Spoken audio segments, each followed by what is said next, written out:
If this ceasefire does take effect, if it all goes to plan, what's your understanding of how quickly the humanitarian situation can start to improve and get more aid into Gaza? Well, we can talk about what can happen now that the announcement has been put in place, but really what should have happened over the past 2 years is, it's unfortunate that we have to wait for a peace agreement to allow for humanitarian aid to come in. This has been enshrined in international humanitarian law and the rules of war in the Geneva Convention.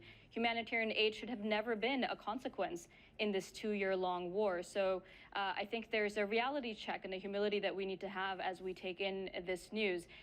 For us as Doctors Without Borders, we're approaching this with a bit of cautious optimism, I will say. It's been 2 years of a gut-wrenching genocide, 2 years of a lot of lives lost, a lot of harm that's been done, a lot of infrastructure that needs rebuilding. And so there is a lot that still needs to be done here that cannot be glossed over simply with the news of today. Doctors Without Borders said last month that Israel's military offensive forced it to stop operations in Gaza City.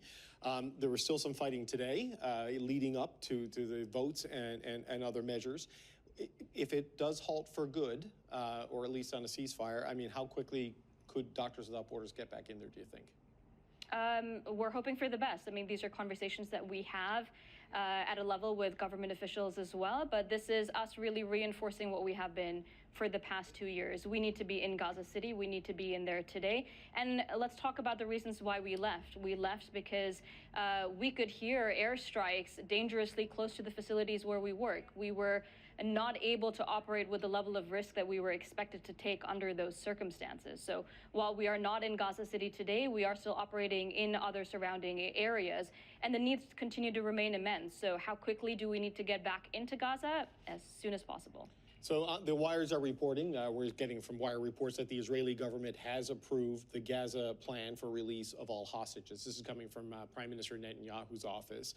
So despite some of the opposition to this with some of the hardline members of his cabinet, it will go through, despite resistance in the coalition. Now that we have this news officially from the Prime Minister's office, it's up to Hamas, of course, to live up to its side of releasing the hostages and the remains of the dead hostages. What's your reaction that this has cleared this hurdle? You're speaking of what is the responsibility to uphold the peace agreement. I think let's zoom out a little bit here, David.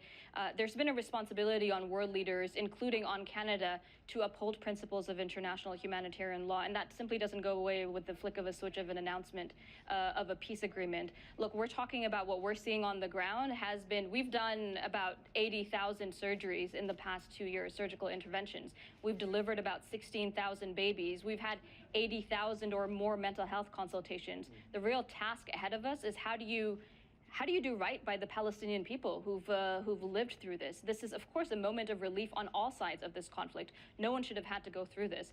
But really, the solutions have always been in front of us, and it is about time that there's an accountability to ensuring that those are followed through on. There's obviously going to be a massive medical component to the humanitarian effort that will be required once, if the ceasefire holds and things are able to get back into Gaza at scale. I know a lot of the medical infrastructure, the hospitals, I think the World Health Organization says less than about a dozen maybe of the 36 hospitals in Gaza are still operating, and they're only partly functional. I mean, what are doctors facing when they are able to go back in there and start doing some of the badly needed work? I mean, to put it simply, we've been operating in a dystopian world, David. You're absolutely right. The entire healthcare system in Gaza has been obliterated over the past 2 years. The hospitals that have been around are partially or barely functional. Those that work in those facilities to do the work are working unending shifts and are hungry themselves and are operating with a lack of fuel and a lack of electricity.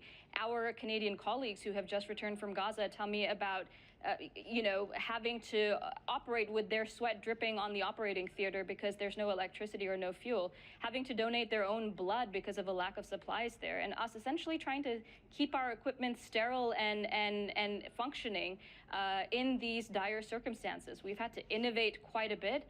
And I must say also, we're in the moment of mourning. We've lost 14 of our colleagues just 2 days ago. We were told that we've lost some of the best and the brightest minds of our colleagues in Gaza, people who came up with innovative solutions to have physiotherapy for those that require that sort of treatment post airstrikes and other injuries that they've been on the receiving end of. The task is indeed gargantuan, and I can't even tell you where to begin. Yeah, this is a tragedy that has spiraled in many directions, every direction, in fact, over the last 2 years and a bit.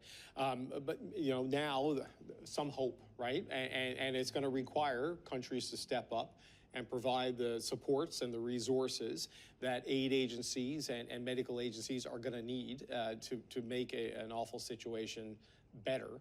So what is it countries like Canada can do in this moment that you want to see from the government of Canada? They have committed to be part of the recovery effort here. What is it you would like to see from the government?